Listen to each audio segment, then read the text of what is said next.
a lot of what happens at these events and execution of your informal network is let's talk through other things that are important to us as well. And it's critical to have that informal network, and I'll use that word a lot.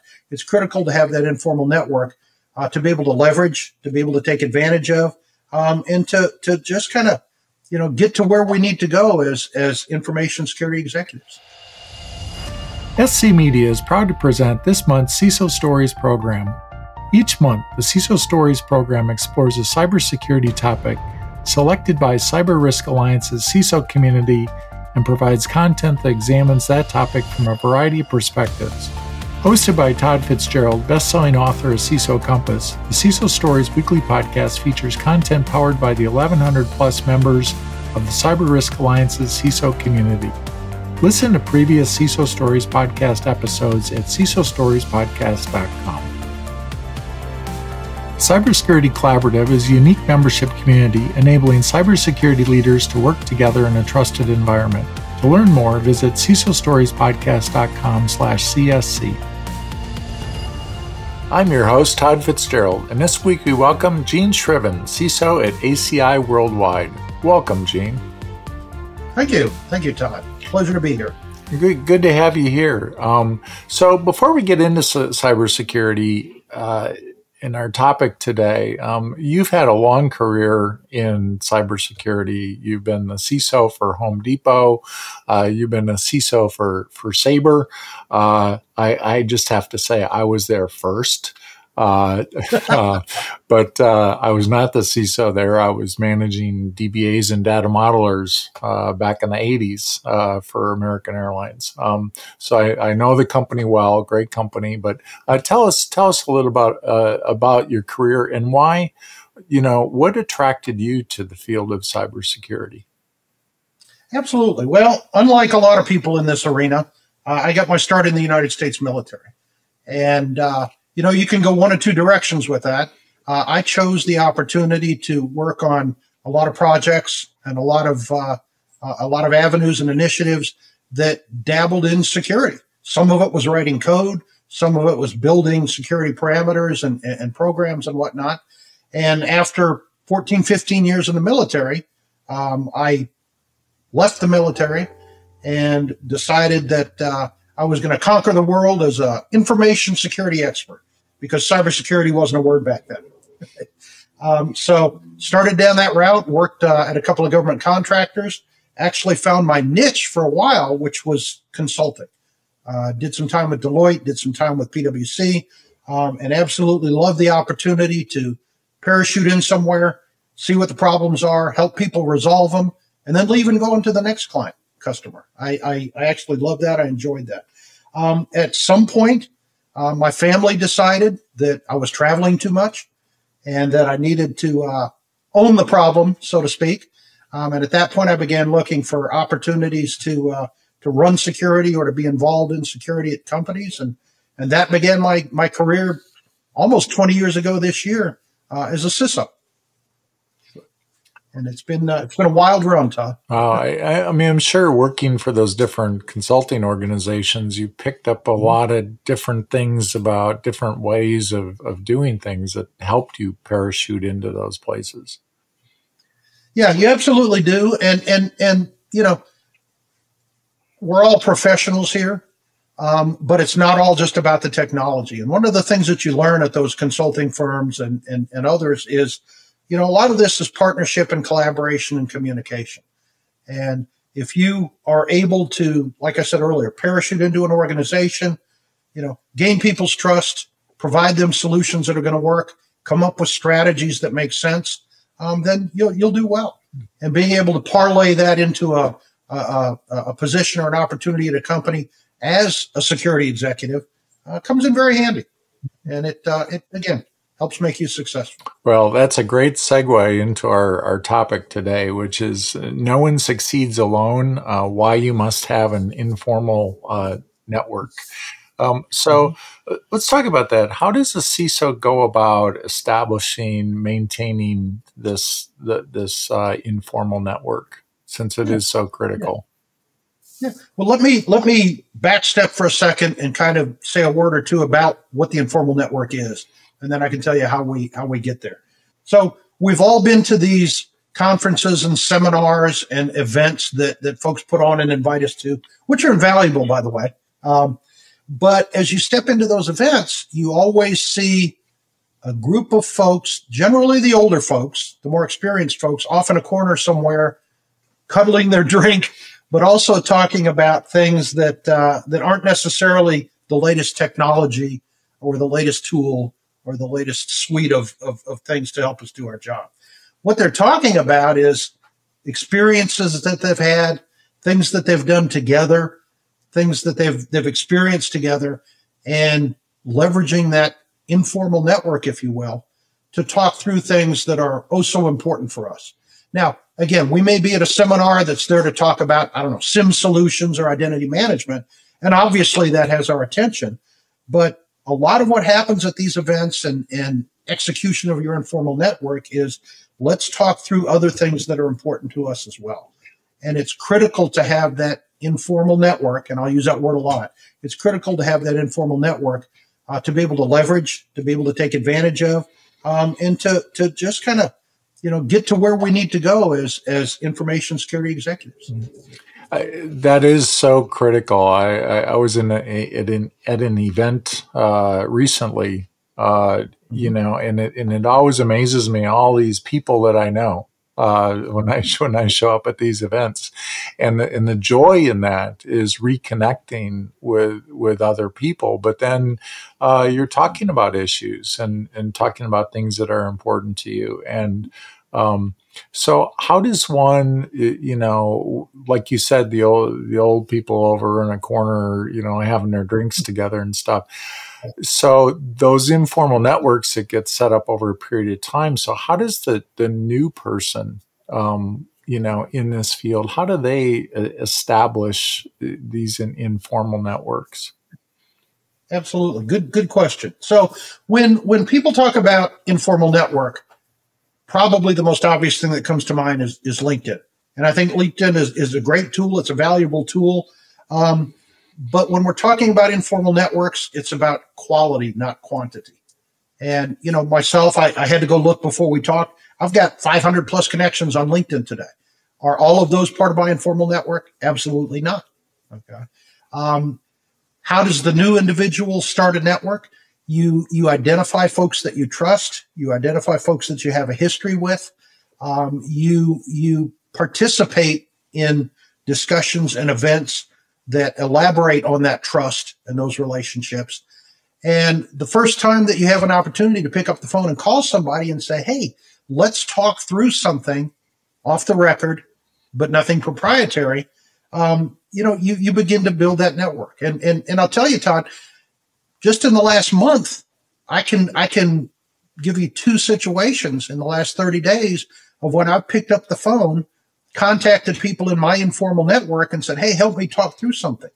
And it's not only refreshing to see the eagerness of people wanting to talk through things with you, but also, how quickly they respond, things like that. One gentleman, I picked up the phone and said, hey, we really need to talk about this if you've got a chance. And an hour later, we were on the phone stepping through the details of something.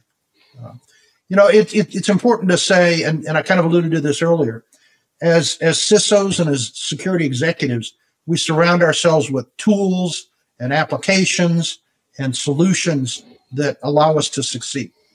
And I would contend that while those tools are important, those solutions are important to us, this business of an informal network is just as critically important to our success.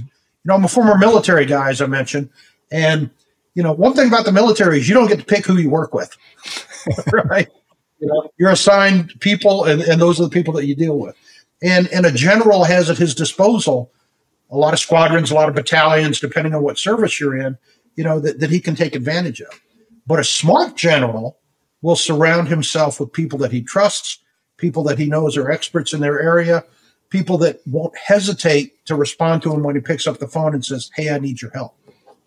And if you think about it, Todd, how many times have we all been in meetings? Have we all been in discussions, maybe with our board of directors, maybe with our executive team, and somebody turns around to you as the CISO and says, Gene, I'm really curious. How are other companies doing this? Okay. I mean, that happens immeasurably. That happens frequently. And, you know, your first instinct is to go to Uncle Google and look something up and see what other companies are doing. But it's so effective to be able to pick up the phone or send an email to people in my network and say, let's talk through this. And then I can go back and say, you know, I just talked to a peer of mine, good friend, trusted friend, guy I've known for 15 years, who's the CISO at a financial services company, and this is how they're addressing it. Or, hey, here's a new metric that a peer of mine in my network just talked about. Maybe we need to start looking at something like that. So, again, the best way to build these networks is to rely on your experience. You're not going to have 15 people in your network on day 2 in your job, okay, or in your new role. But it's relying on people from your past, on relationships that are important to you, on relationships that have provided, you know, productive information for you in the past, and again, establishing that trust. That is so important, and it's the Cybersecurity Collaborative, which is a Cyber Risk Alliance resource, which hosts this podcast. Exactly. We have 1,100. I think it's probably even more than that now. 1,100 CISOs in our ecosystem that go to events, go to network events, are together, talking together. And then in the Cybersecurity Collaborative, we have these teams that are working on specific problems. And we had, not too long ago, one of the CISOs had gone back to their leadership of a large company and had said they were able to say that there was this group of CISOs that worked on the solutions, you know, what we thought were the best solutions to this problem. And this is what we all agreed on, that this was the right way forward. And that just carries so much more weight when you can say that. And, you know, and whether they're in your same industry or not, there's commonalities. If, for example, we were looking at something like account takeovers, right? We have those in the retail sector, but we also have those in all the other sectors too. So we can all learn from, you know, what are the best credential stuffing techniques and what tools are people using. And it's only through having that conversation and actually getting out of the office to make sure that happens. I mean, we would have never met if it wasn't for a networking event. That's true. And since then, you've put out books with CISO inputs in them. You've done all kinds of things. And that's that informal network. And I think it's important, Todd, too, to say it's not all about picking up the phone and calling somebody with a problem. I mean, you know, we've all come to this point in our lives where at some time we've said, it's maybe time for me to move on and find something new. Okay. And that informal network is invaluable when it comes time to consider potentially a career change. I mean, you know, people have asked me before, because we talk about informal networks a lot. People have asked me before, how many people do you think are in your informal network? Well, I don't have a Rolodex with pages, but I'd say there are probably 30 to 40 people that I trust implicitly and explicitly enough to talk about the fact that, hey, maybe I'm out looking for a new job now. Can you help me put in a good word with somebody? So, you know, it might be a matter of, you know, what's my next stop in my career progression? It might be a matter of, hey, we just interviewed somebody for a position at my company that used to work for you in the past. You know, any thoughts, any inputs, things like that. So again, just having this network available to you not only helps you professionally, but helps you personally as well. I used to have a rule with LinkedIn that I would only connect to people if I had physically had a conversation with them somewhere. And that turned out to be quite a large number of people because over the years I was in a lot of different places.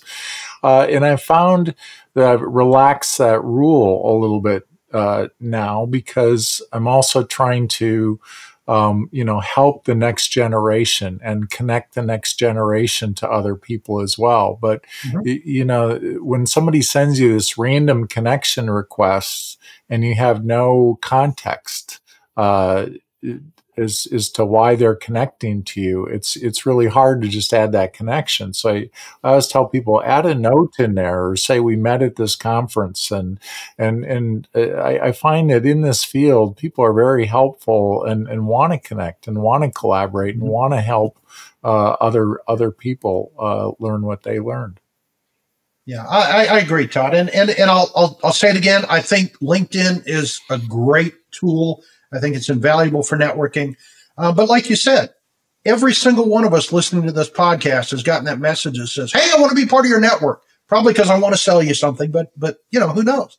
And like you, I once had the rule that said, unless this is somebody who's, hand I've shook, it's probably not going to be the case. Well, obviously I have many more connections now on LinkedIn than that. But again, like I said earlier, it's about quality, not quantity. And I hate to use the word fakers, okay, but we all run into the fakers, the folks that want the opportunity to say, I have 1,300 people in my LinkedIn network. And in some ways that might be great, but in other ways, is that helping you? And again, I'll say it over and over again. I like LinkedIn. I think it's critical. I think it's important. I think it serves an extremely valuable purpose in our industry and many others.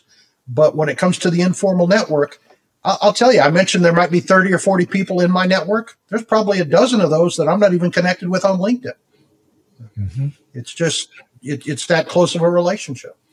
So how do you maintain trust within your network? And also, how do you make sure that with technology, the way it's changing today, that you have the right people in your network? Yeah.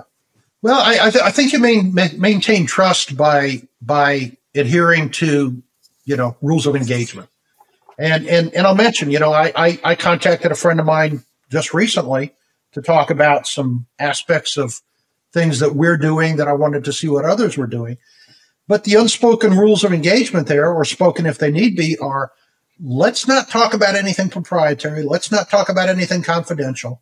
Let's just put the cards on the table and talk through what it is that we need to talk through. So I think by knowing that and respecting that you build that trust and you maintain that trust. Is there gossip that happens on these calls? Absolutely. Okay. We're human. We're gonna talk about Todd next time Scott and I get together, for example. But again, if that trust is so critical, and I know, and I'll just throw out the name Scott. That's an individual that I network with a lot. I know that I can pick up the phone, talk to Scott. We can have a conversation. I can get serious answers. He can get serious answers. And when we're done with that conversation. It doesn't go anywhere. He doesn't relay things. I don't relay things, but we both walk away from it, much more benefit and much more knowledge based on the fact that we do have that relationship. Mm-hmm. Do you have an example of where, you've been in a situation that you've had this big issue and you've reached out to your network and it's changed, how you've approached that issue? I think so. And, as CISOs, we're governed a lot by policies and standards and procedures, and some of that's regulatory and some of that's homegrown. And I've had situations where people might have suggested, the standard you're pushing on us is antiquated, or it's old, or it needs to be updated.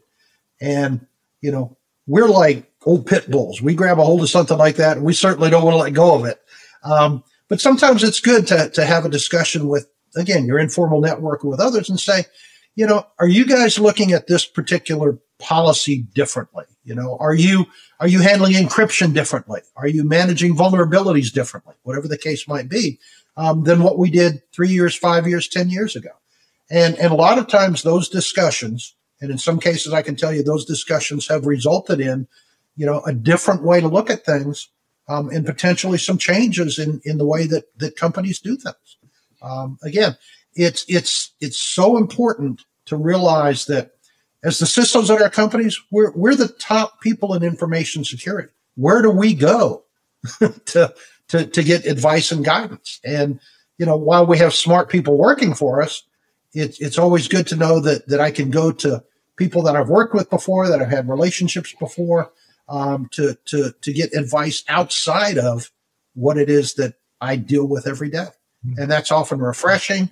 Sometimes it's disappointing, but it's also been extremely helpful. And like I said, that network is critical, I think, to the success of, us seasoned CISOs and those folks that are coming in the door to start their career in cybersecurity. And that collaboration is so important. And I think about the talent that is in this industry and around so many different things. I know when putting the CISO Compass book together, which really was the start of this podcast, we thought, well, we'll take those gray boxes everybody wrote, which you wrote one of those gray boxes, which I'm very thankful for. And take those insights and then, let's talk about them. And then the Privacy Leader Compass, which we just published this last November, which is already a #1 selling release. We did the same approach and reached out to 60 privacy experts that from some of our large companies to smaller companies that are experts in this field, and to for people to see that to take that knowledge of other people and then leverage that is like gold. And that's why I always say to people, get out of your office. If there's a conference for a day, and it's in your local area and there's going to have all these people are going to be there. It's not just the presentations. It's, go to that dinner, get out and that's the way that you're going to expand yourself in making those relationships and talking to those people. And especially if you're in a situation where, hey, now you've got somebody to call if you do have an issue. Yeah. Well, and congratulations on both of those ventures, by the way. I mean, extremely valuable to all of us in this industry. Yeah, I think you're absolutely right. When we go to these events that we keep talking about, it's great to have a fantastic meal. It's great to have, top shelf bourbon, whatever the case might be. But the real value in these things, again, is the opportunity to network. And every one of them has a theme, like I said, a product or a vendor or a solution that they want to talk to. And that's good because I always leave those a little smarter than I was about a particular technology or product. But without a doubt, every one of these that I attend, the takeaway for me is the most significant value of the evening was the opportunity to, tap my current network or to add people to my informal network. And again, I keep saying it, those are invaluable to us and I think key factors to our success. I do have to ask you though, are you still flying your drones? No, well, I haven't flown drones in a long time. We actually have a new interest now. I won't bore you with it, but my wife and I now raise miniature donkeys. Oh my, so, that's good to switch. CISO full-time, miniature donkey farmer part-time. It's quite an adventure. Yeah. Well, that's great. Is there any final advice that you'd like to give emerging CISOs, new CISOs, current CISOs, experienced CISOs as they're building out their informal networks? Yeah, I think it's important to say, and this is obvious. I have not given you any startling revelations today. Okay, this is two seasoned guys talking about something, and hopefully people will overhear something that triggers an idea and makes them take action. All I've really done here is kind of brought you back to basics, but sometimes it's those basics we have to get back to. So if I leave anybody with a takeaway, it's, please make an effort to understand how important that informal network is to you. Do what you have to do. Maybe get out of your comfort zone a little bit to establish that network. And probably the most significant or final piece of advice would be when you leave somewhere, when you leave a company, when you leave a group, think very seriously before you burn any bridges.